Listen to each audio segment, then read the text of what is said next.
अर्जुन उवाच कथ भीष्मः संख्ये द्रोण च मधुसूदन इषुभिः प्रतियोत्स्यामि पूजार्हावरिसूदन. अर्जुन म्हणाला, हे अरिसूदन, हे मधुसूदना, मला पूजनीय असणाऱ्या भीष्म, द्रोणांसारख्या व्यक्तींवर मी बाणांनी प्रतिहल्ला कसा करू शकेन?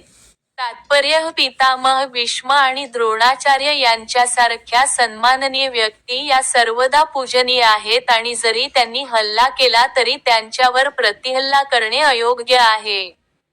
असा एक सर्वसामान्य शिष्टाचार आहे की, ज्येष्ठ व्यक्तींशी शाब्दिक वादसुद्धा घालू नये.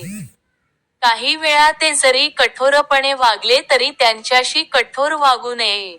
असे असताना अर्जुनाने त्यांच्यावर प्रतिहल्ला करणे कसे काय शक्य आहे?